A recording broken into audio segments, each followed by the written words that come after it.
Mais je vous propose de commencer le grand tour de ce midi.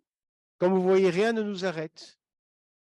On a invité les urologues à venir présenter un cas de pyélonéphrite peu ordinaire. Je pense que nous sommes souvent attirés par les choses peu ordinaires ici parce que ça permet de donner des conseils, des recommandations, et en particulier de ce qui va faire en sorte qu'on doit penser à quelque chose de peu ordinaire dans certaines situations.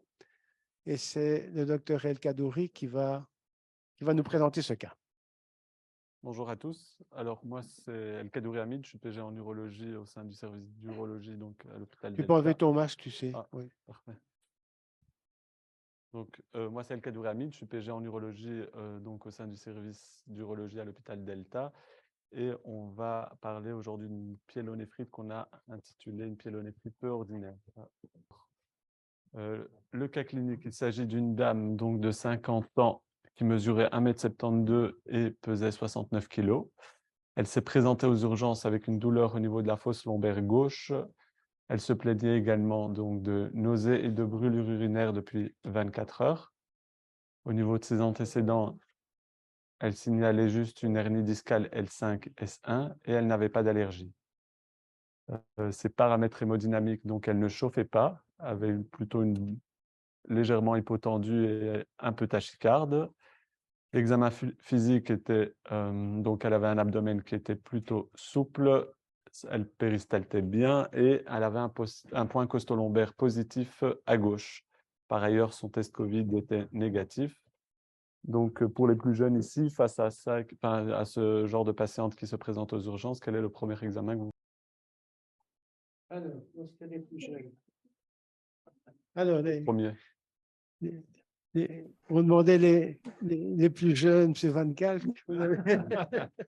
Bon, donc, elle est légèrement tachycarde. Donc, on va redouter un sepsis. Je demanderai un microscopique d'urine et une échographie.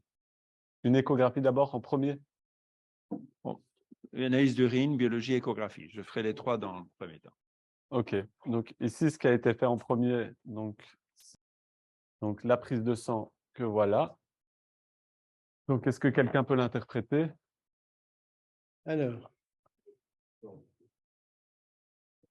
Jean, un autre jeune. Ben, c'est facile, tu montres ça à un infectiologue. Écoute, il y a des points costolombaires, 18 000 blancs, un fibrinogène élevé dans le cadre du syndrome inflammatoire, fonction rénale, ben, un peu, la clairance est estimée en dessous du rond rouge, là, aux alentours de 40. Enfin, ça, c'est un 42. dosage ponctuel. Et une CRP qui est quand même franchement élevée, hein, franchement. Et par contre, le restant, banal. Et Alors, les éosinophiles. oui, exact. Et donc, on ajoute les éosinophiles sont à 0. Donc, dans une situation aiguë comme celle-là, la valeur prédictive qu'on a affaire à quelque chose d'infectieux, quand on est en dessous de 30, est au-delà de 95%.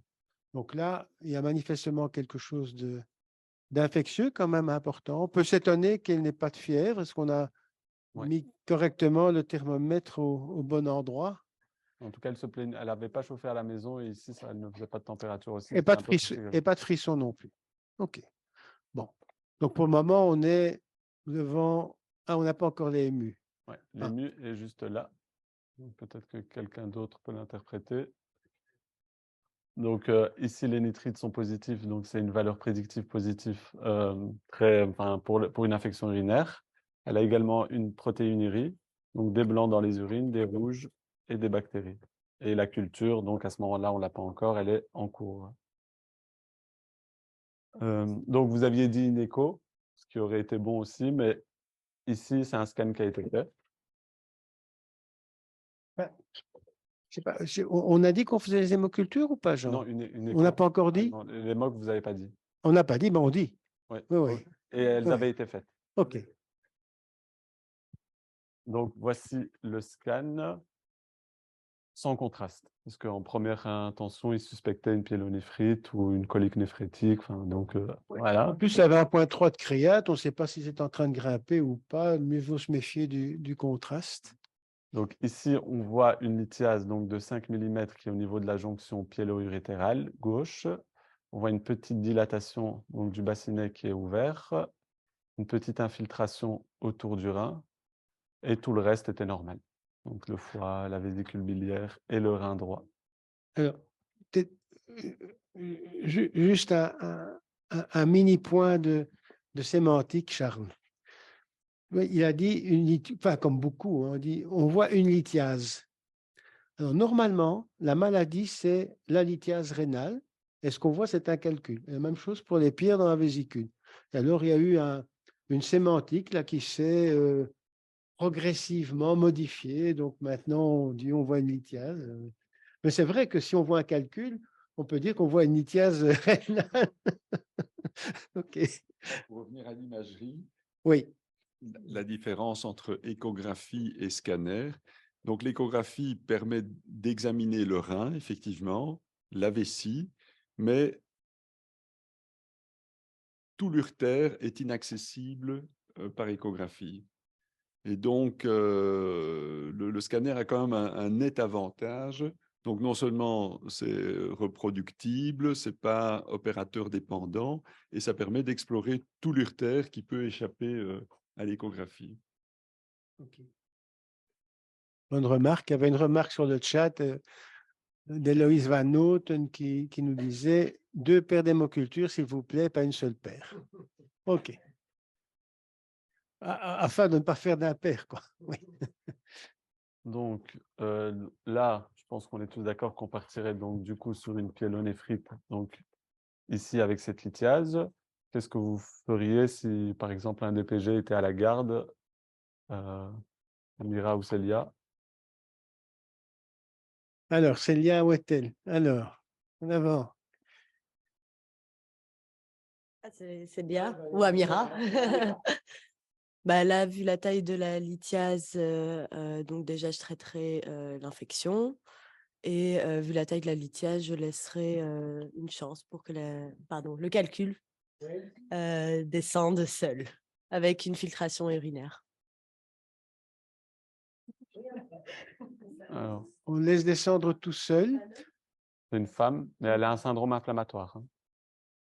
Donc, parce qu'elles n'étaient pas là au début, donc elle avait une grosse CRP, des blancs. Ouais. Je vais remettre en arrière. Donc voici sa prise de sang. Donc là, l'urologue a été appelé, qui a mis en urgence une double J. Il a également mis une sonde vésicale pour permettre donc de drainer ces urines qui sont infectées et pour éviter qu'elles stagnent. Et donc à la garde, il y avait déjà de l'augmentin qui avait été prescrit et du coup, il a continué l'augmentin. Donc, lithiase urinaire infectée, c'est une indication de drainage. OK, donc si ce n'était pas infecté, effectivement, en dessous de 6 mm, on peut éventuellement essayer un traitement médical.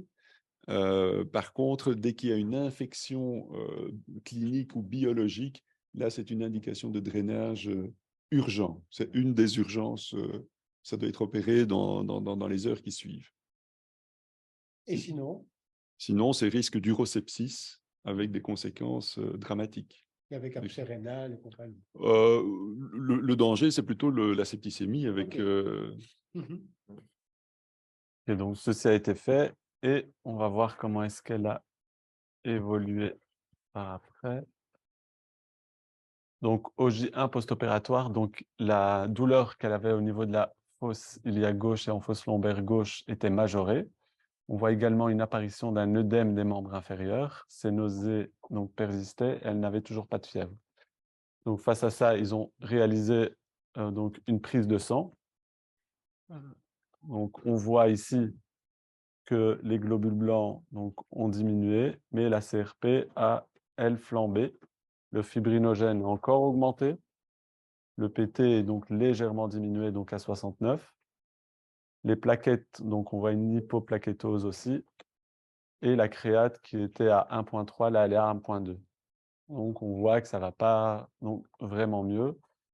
Qu'est-ce que vous auriez fait? Oui, peut-être par rapport à la remarque, Jean, les 3400 ne doivent sûrement pas nous rassurer, hein. Donc, dans des grosses infections bactériennes, on peut se retrouver avec des tableaux de ce type-là, hein. Et donc, d'ailleurs, les autres paramètres confirment que manifestement, ça ne va pas bien. alors que pour le moment, tous les gestes ont apparemment été posés. Alors, augmentin, autre chose? Donc, à ce stade-ci, on n'est qu'à 24 heures après le début de l'augmentin, mais Oui. je veux dire, on ne peut pas tolérer, si c'est simplement une pyélonéphrite, après 24 heures d'augmentin et la pose d'une double J, tu ne peux pas la laisser sous augmentin seul. Elle est en train de se cracher. Je veux dire, elle est en train clairement de développer un urosepsis. Hein. Comme tu dis très justement, tous les paramètres sont en train de s'enflammer, de partir dans la mauvaise direction. Ouais, Donc, cliniquement, elle était aussi plutôt inquiétante parce que sa douleur était vraiment alors super, maintenant, quoi importante. mettre? Elle vient de chez elle, elle n'a pas eu d'antibiotiques au cours des derniers mois ou des dernières semaines. C'est vrai que l'augmentin était un très bon premier choix. Hein. Maintenant, on aurait pu mettre céfuroxime. Moi, ça me titillerait. Enfin, il faut voir comment elle est cliniquement, si elle est tachycarde, fébrile ou autre, mais avec un point de créate, moi, je serais quand même enclin à mettre une dose d'aminosidine, en tout cas. Ok, ben, on va voir. Donc Alors, là, d'un point de vue mécanique, c'est aussi se poser la question si la sonde Brenner. se poser la question si la sonde Gigi est bien mise, fonctionne, voilà. Ouais, Donc, ouais. parce donc que c'est vrai que c'est pas normal comme évolution. Donc, on s'est entendu à quelqu'un qui a moins mal avec une infection qui commence à. et au niveau, donc, est-ce que vous compléteriez donc par d'autres examens le point un peu sur cette infection qui visiblement s'améliore pas? Peut-être par rapport au fait de voir si la sonde est toujours bien mise. Quoi, on fait une écho, on s'assure que les cavités ne sont pas dilatées, par exemple. Voilà. Autre chose à proposer? Plus facile, c'est un scan. Hein. Donc là, on permet de contrôler à la fois la sonde, les cavités, être sûr qu'il n'y ait pas un abcès qui est apparu. Ouais. Et alors, cliniquement, il y a un symptôme qui est tout à fait inhabituel. C'est les œdèmes des membres inférieurs. Hein. Donc, ça. Que j'ai mis en gras ici. Oui, même si on l'avait perfusé avec 3 litres de physiologique, il n'y a pas de raison qu'il y ait des édèmes. Ouais. Et j'ai D'ailleurs, entendu c'est là-bas, elle souligné. avait des protéines. Attends. On parlait de l'œdème et il y avait des protéines dans les urines. Il y avait Ouais. pas d'urine de 24 heures ou des. Oui, mais elle a mis semblant dans ses urines. Hein. Et moi, il y a un truc qui, depuis le départ, qui me dérange un peu, c'est qu'il y avait énormément de blanc dans ses urines et très peu de rouge. Pour un truc aigu sur un calcul, généralement, quand un calcul migre ou bouge, on a souvent beaucoup plus de globules rouges. Souvent. Attends. Attends. Il n'y a pas de signe d'appel gynéco. Non. Parce qu'évidemment, au niveau de l'urine, non. on peut très bien avoir des mélanges. Enfin, ici, la clinique, pour le moment, tout était jusqu'à maintenant cohérent. Et donc, le point qui amène de l'incohérence, c'est pourquoi est-ce qu'elle développe des œdèmes des membres inférieurs et pourquoi elle ne répond pas finalement comme on pouvait quelque part s'y attendre. OK. Donc, l'examen qui a été fait après, donc on en avait parlé, donc initialement, on a fait un scan mais non injecté. Donc, il a été décidé donc, de faire un scan mais injecté cette fois-ci. Et voici le scan.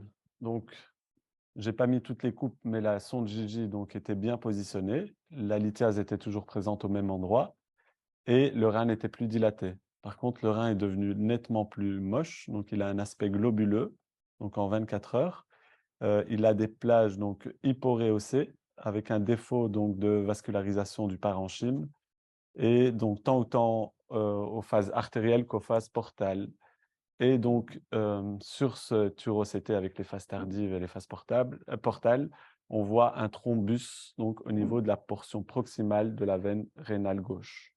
Donc ça, est-ce que quelqu'un a un commentaire à faire sur ce scan? Et quel est le diagnostic du coup là maintenant?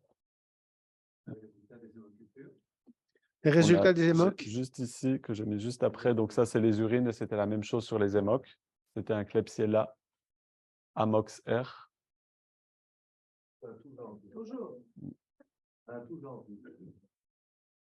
Oui, et qui était sensible à l'amoxiclave par ailleurs. Donc là, on assiste donc à une Enfin, complication. peut-être par rapport à la... Tu souhaitais une remarque complémentaire. Bon, ce n'est pas une thrombose de la veine rénale qui va expliquer des œdèmes des membres inférieurs, a priori. Donc ici, moi, je serais quand même un petit peu inquiet de savoir s'il n'y a pas une thrombose plus extensive et qui pourrait expliquer les œdèmes des membres inférieurs éventuellement. Là, en l'occurrence, le thrombus était localisé au niveau de la veine. Ok. Et j'ai retrouvé dans la littérature que dans pas mal de cas avec un thrombus juste au niveau de la veine, il y avait une apparition d'un œdème des membres inférieurs dans plus d'une dizaine de cas. Donc, tableau d'une grosse pyélonéphrite obstructive mais avec complications, pas à donc avec un viser. thrombus veineux. Ok, donc en salle, donc l'antibiothérapie a été donc changée.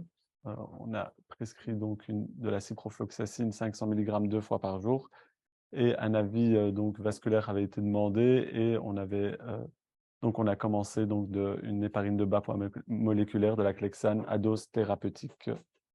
L'évolution donc du cas, la douleur a progressivement donc diminué puis disparu. Elle a pu regagner son domicile au J5 avec donc une prescription de ciprofloxacine et donc de Xarelto, donc un anticoagulant oral. Donc cet anticoagulant oral, donc le Xarelto, elle l'a gardé pendant 3 mois et la Cipro donc pendant 6 semaines. Et à 1 mois, un nouvel uroscanner a été réalisé et on a donc visualisé une régression partielle donc des lésions de pyélonéphrite et la disparition complète du thrombus. En ambulatoire, on a également donc réalisé un screening pour une thrombophilie qui est revenu négatif. Concernant donc la prise en charge de la lithiase, 2 semaines après l'arrêt du Xarelto, une lithotripsie extracorporelle a eu lieu et le scan post-lithotripsie a montré une disparition de la lithiase et sa prise de sang à 4 mois était totalement normale. Donc ici, une petite image donc d'une lithotripsie extracorporelle. Donc ici, le patient est donc alité. Ça, c'est donc en haut, là. Donc pour permettre de trouver cette lithiase, de la localiser, c'est une radio. On peut soit faire donc des scopies, soit céder de l'échographie. Et puis elle reçoit des ondes de choc via cette ventouse donc qui est centrée sur la lithiase. Bon, en général, on leur donne un paracétamol ou un Buscopan, mais bon, c'est les chocs, ils sentent les chocs, mais en général, on monte la puissance en fonction de leur tolérance. Les anciennes machines nécessitaient une anesthésie. Un Cabell, ça se faisait sous anesthésie. Ici, avec les machines de dernière génération, c'est supportable.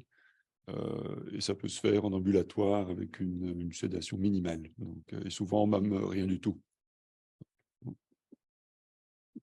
Et quand c'est des gros cailloux, est-ce que je suis toujours un petit peu effrayé, moi, quand des grosses pierres, qu'il y a des petits morceaux qui viennent bloquer, puis qui te provoquent des crises de colique néphrétique. Mais donc, dans le temps, les calculs au-delà de 10 mm, donc on posait une sonde double J préventive pour éviter ce qu'on appelait un Steinstrasse. Donc, c'est un empierrement dans l'urtère qui est très embêtant parce que quand il y a un empierrement comme ça, même pour mettre une sonde double J, c'est pas évident. Ça fait vraiment bouchon. Hein. Donc voilà. Maintenant, avec ces appareils, on arrive à faire bien souvent de la pulvérisation. Et à côté de ça, ce qui s'est développé maintenant très très fort, c'est l'urétérorénoscopie flexible. Et donc, par voie urétrale, on peut remonter dans le rein et aller faire une pulvérisation au laser in situ. Donc, et pour les gros calculs, on prend de plus en plus cette option-là parce que c'est beaucoup plus rapide que ce genre de technique. Mais par contre, pour des petites lithiases qui sont dans le rein, donc ce n'est pas à faire sur des lithiases obstructives. Hein. Parfois, on nous pose la question, il y a un calcul urétéral, docteur, vous allez faire une lithotricie. Non, ceci est valable que pour les lithiases qui sont dans le rein et non obstructives. Et donc, c'est disponible, ce truc là, qui remonte et on pulvérise là? On en fait 300, 400 par an ici. Ah, c'est bien. Non, parce que justement, un patient là, qui pourrait en profiter. Mais Voilà. je t'en reparlerai. OK. Voilà. Et pour compléter, donc, ce qui est très prédictif donc, du bon fonctionnement de la lithotripsie, c'est donc de mesurer au niveau donc, du scan l'unité Hounsfield donc, de la lithiase, qui permet d'estimer la densité du calcul. Alors, donc maintenant une petite présentation plutôt théorique donc, sur la pyélonéphrite et puis on va aborder la thrombose post-pyélonéphrite. Donc la pyélonéphrite, c'est une infection bactérienne des voies urinaires hautes et du parenchyme rénal. C'est essentiellement donc des germes urinaires ascendants ou alors c'est rétrograde et ça vient alors de la flore digestive génitale ou cutanée. Le plus souvent, c'est un bacille gram négatif et en tête, on a le coli. Le pic de fréquence, c'est chez les femmes donc de 15 à 65 ans. Et au niveau du diagnostic, le diagnostic clinique peut suffire. Donc, c'est la triade fièvre, douleur lombaire unilatérale et un ECBU positif. L'intérêt de la biologie et de l'imagerie, c'est pour détecter donc une pyélonéphrite qui serait compliquée, comme dans ce cas-ci, une pyélonéphrite obstructive, qui est une urgence chirurgicale où on doit donc drainer les urines via une JG ou une sonde de néphrostomie. Donc, il faut rechercher une pyélonéphrite compliquée en l'absence d'amélioration après 48 à 72 heures. Au niveau donc, des examens réalisés, donc, c'est un ECBU de contrôle et donc, un uroscanner avec donc, les phases tardives. Là, à ce moment-là, donc, ça pourra donc, détecter donc, une pyélonéphrite obstructive donc, sur un calcul ou une tumeur. À ce moment-là, donc, on revient à la sonde JG, à la néphrostomie qui doit être mise en urgence. Ensuite, ça peut compliquer donc d'un abcès, d'un phlegmon, d'une pyélonéphrose, pardon, qui donc nécessite un drainage. Les pyélonéphrites compliquées, c'est aussi les pyélonéphrites qui sont mal tolérées cliniquement et qui sont en faveur donc d'un sepsis, donc une hypotension, la patiente qui est tachycarde. Une pyélonéphrite compliquée d'une insuffisance rénale également. Une pyélonéphrite sur un terrain fragilisé, comme chez les diabétiques, sur un rein unique ou sur toute grosse autre comorbidité. Et bien sûr, donc comme dans ce cas-ci, on a la thrombose post-pyélonéphrite.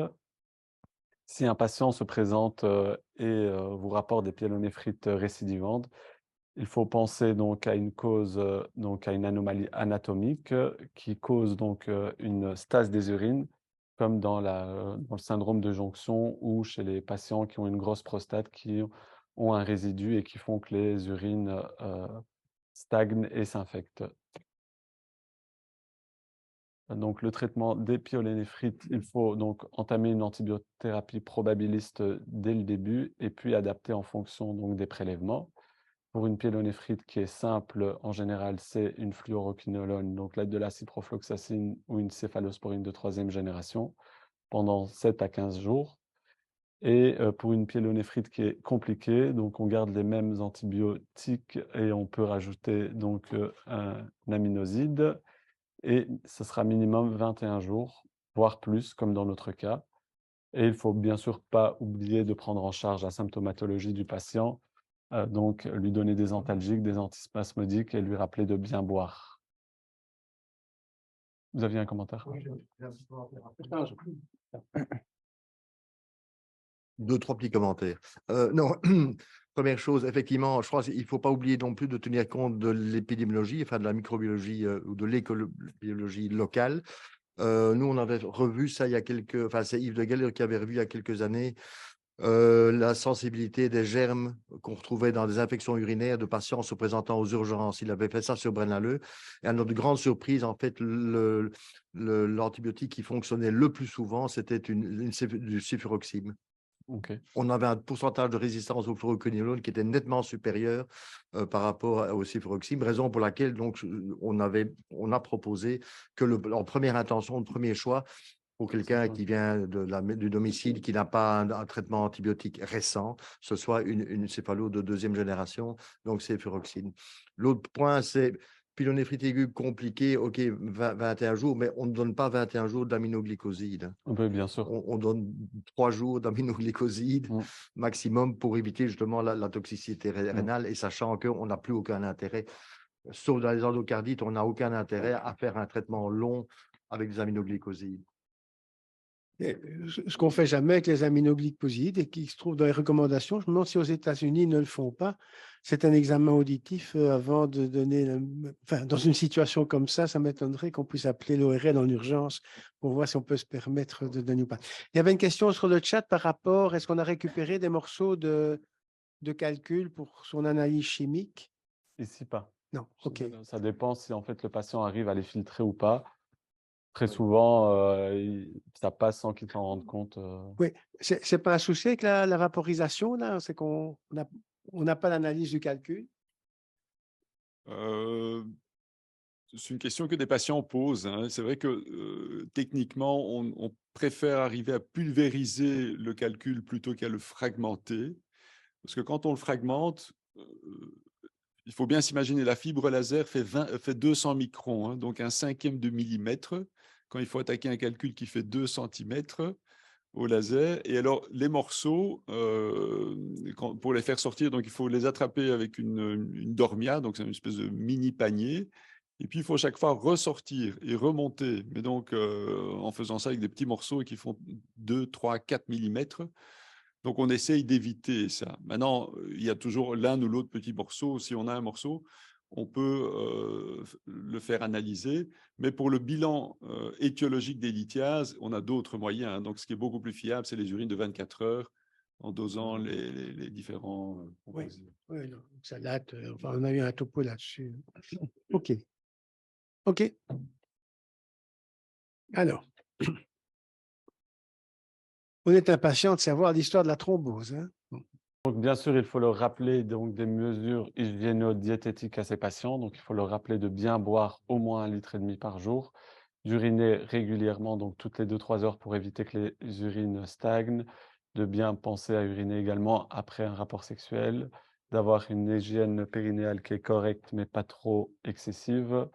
Pour les femmes, il faut leur rappeler donc de s'essuyer d'avant en arrière lors de la selle. Il faut également régulariser le transit intestinal parce qu'un patient qui est constipé, c'est un patient qui va aussi où les urines vont stagner. Et il faut également donc le rappeler d'éviter de porter des vêtements trop serrés et des sous-vêtements en fibres synthétiques qui vont retenir les bactéries. Donc, au niveau donc, de la thrombose de la veine rénale, ici on revoit donc les principales étiologies, donc en cas de sepsis, lors d'un syndrome néphrotique très souvent. Dans le cas de tumeurs, il y a des causes également post-traumatiques. Donc, dans tout ce qui est anomalie donc de synthèse des plaquettes, donc dans les déficiences en protéines C, S ou en antithrombine, dans le syndrome antiphospholipides, on a également souvent donc, des thromboses du postpartum, des hémorragies, des thromboses de la veine rénale post-hémorragie, une compression extrinsèque de la veine, par exemple lors de tumeurs, la contraception orale. On assiste aussi donc à des thromboses de la veine rénale post-transplantation et dans des maladies systémiques telles que le lupus, l'amyloïdose, la néphropathie diabétique et l'hypertension maligne. Un petit rappel physiopathologique, donc comment se forme un thrombus. Donc on se souvient de la triade de Virchow. Donc on a une hypercoagulabilité sanguine ici due au sepsis. On a une altération de la paroi veineuse due aux endotoxines que libèrent donc, les bacilles gram négatifs, ici le Klebsiella. Et on peut avoir donc c'est lors d'une stase veineuse, donc dans les causes obstructives. Les examens complémentaires donc, qui ont un intérêt lors d'une thrombose de la veine rénale, c'est une prise de sang et un examen des urines où on va rechercher donc une anémie, une insuffisance rénale, une augmentation du syndrome inflammatoire. Lors de l'ECBU, on pourra donc voir également une hématurie microscopique, une protéinurie, une albuminurie, une hypercholestérolémie donc dans le syndrome antiphospholipide et une anomalie de l'hémostase. Les examens donc complémentaires au niveau imagérique, c'est l'écho et l'uroscanner. À l'écho, on va voir une diminution du flux dans la veine rénale avec une apparition d'une image endovasculaire. Au début, une hydronéphrose et ensuite une atrophie. Donc, l'uroscanner va permettre donc de vraiment donc poser le diagnostic. On va visualiser un défect dans la veine durant la phase veineuse et un défaut de perfusion du rein globalement.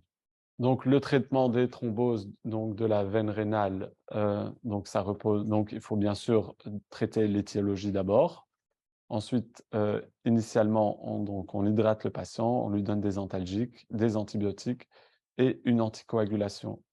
L'anticoagulation, donc, c'est une héparine de bois moléculaire ou un anticoagulant oral en fonction du profil du patient. et il faut le débuter dès le diagnostic. Dans la série que j'ai retrouvée, donc dans les articles que j'ai retrouvés sur une thrombose de la veine rénale post-pyélonéphrite, ça allait de 2 à 12 mois d'anticoagulation. Le but de l'anticoagulation est d'éviter les complications, mais aussi d'éviter l'extension de la thrombose. La place de la chirurgie lors des thromboses, elle est vraiment limitée parce qu'avec le traitement médical en général, le patient va mieux. Donc, c'est uniquement s'il n'y a pas d'amélioration clinique dans la symptomatologie du patient. Bien sûr, il ne faut pas oublier donc, de penser aux germes résistants face à une pyélonéphrite qui évolue mal. Et donc ici, on aurait très bien pu donc avoir un germe en plus qui est résistant en plus de la thrombose. Les complications donc d'une thrombose de la veine rénale, c'est bien sûr donc l'embolie pulmonaire. Ensuite, on peut avoir un sepsis sur cette thrombose, des lésions rénales aiguës, une hypertension qui va s'installer. À long terme, si le thrombus persiste, on va avoir une atrophie rénale qui va causer une insuffisance rénale chronique. Et bien sûr, il faut prêter encore plus d'attention à un patient diabétique parce qu'il a un risque de sepsis encore plus important. Donc, les messages clés de cette présentation, c'est que la thrombose de la veine rénale, c'est une complication rare de la pyélonéphrite, mais qui peut arriver. Il faut y penser après 48 à 72 heures d'un traitement bien conduit et donc des antibiotiques qui ont bien été donnés et le patient ne va pas mieux. Bien sûr, il faut penser aux complications des pyélonéphrites qu'on a présentées plus tôt. L'examen le gold standard, on va dire, pour objectiver la thrombose, c'est l'uroscanner avec les phases portales. Le traitement donc repose sur l'anticoagulation et l'antibiothérapie. Les complications peuvent être fatales et potentiellement mortelles. Donc, il faut prendre en charge le patient de manière très précoce. Ici, je vous présente juste après. Il y avait donc très peu de cas de thrombose de la veine rénale post-pyélonéphrite. Ça, c'est essentiellement les articles que j'ai retrouvés. Et voilà, merci à tous de m'avoir écouté. Merci. Mais donc, cliniquement, on pourrait penser à une pyélonéphrite et simplement donner des antibiotiques. Si jamais il y a une lithiase ou une autre cause obstructive en dessous, on risque de perdre des heures qui sont précieuses. Donc, je pense que devant toute suspicion de pyélonéphrite, il faut quand même une imagerie. Avec contraste. Alors, la deuxième, tu vas faire les contrastes. Avec contraste aussi, c'est possible. Le problème en urgence, c'est pas toujours. Non, mais à 48 heures. À 48 heures, sûrement. 48 heures, si tu vois que ça tourne mal, tu dois demander Ouais. un scanner avec Avec contraste, absolument. Donc, tu vas montrer les différents. Viens, Paris, parce que là, on ne va plus te voir. Oui. Ah là, on te voit bien. Là. Pardon. Non, c'est bien. Ouais. Je vais me mettre là, comme ça, on voit Ouais, tout va le pas monde. trop loin. Non, donc tu nous as montré les références. Ça fait combien de cas dans la littérature et finalement, devant un cas de pyélonéphrite septicémiante, à quoi on peut s'attendre du point de vue du risque de thrombose? C'est que ça reste quand même quelque chose d'assez exceptionnel. Exceptionnel, oui. C'est pour ça qu'on a voulu présenter aujourd'hui quelque chose de assez. Donc, comme on Oui, l'a intitulé, mais- peu ordinaire. Alors, tu signalais que dans les autres papiers là, que tu as revus, on parlait d'œdème des membres inférieurs. Ouais. C'est quoi, c'est fréquent ça? On retrouvait ça pas systématiquement, mais de manière très fréquente, oui.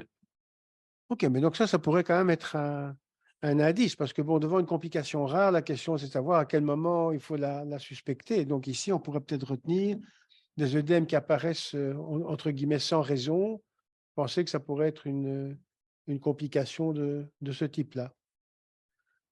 Ok, Mathieu, avec ta grande expérience, tu as déjà vu un truc pareil, toi? Non, jamais vu. Mais c'était il y a longtemps? Parce que finalement, donc, elle a eu son sepsis, mais donc c'est une complication rare du sepsis sur pyélo. Est-ce qu'elle ne mérite pas un suivi par une imagerie pendant 3 ou 6 mois, vérifier qu'il n'y ait pas un cancer qui va arriver ou un truc comme ça? Elle est suivie. Enfin, elle a eu plusieurs scans après. Et donc, la dernière fois qu'elle est venue, c'était au mois de janvier. Donc, elle revient de manière assez régulière voir donc en consultation avec une prise de sang et un scan. Oui, et aussi comme comme tu l'as signalé, bon, l'anticoagulation, la durée de l'anticoagulation est variable, et donc en particulier, j'imagine, ce qui va guider la poursuite ou non de l'anticoagulation, c'est de savoir est-ce que le thrombus C'est toujours là. s'est totalement C'était ça, résolu ou pas, dans, quoi. ouais. Dans les études, c'était ça. Ça allait jusqu'à 12 mois parce que des fois, il y avait encore des petites anomalies au scan qui faisaient que on continuait l'anticoagulation. Et la remarque de Mathieu est tout à fait judicieuse, parce que c'est vrai que nous, quand on la voit en consultation, on se concentre sur le rein, calcul ou que sais-je, mais la remarque de Mathieu, c'est un néo autre qui aurait pu augmenter la thrombogénicité. Donc, Ici, elle a eu un screening donc, pour les maladies, on va dire, plus systémiques, donc au niveau des plaquettes, donc du syndrome antiphospholipide, etc. Il y a le cholestérol qui a été dosé, etc. Tout ça était négatif à chaque fois. Mais pour un néo, ça, c'est vrai que ça n'a pas été fait. Mais... Puis rendez-vous à la consultation de Mathieu, peut-être. Oui. Sinon, il y a un service de dépistage cancer aussi. Bien. Autre question, commentaire? Non? Eh bien, Merci à merci tous. beaucoup et à la prochaine, hein. Voilà. Au revoir.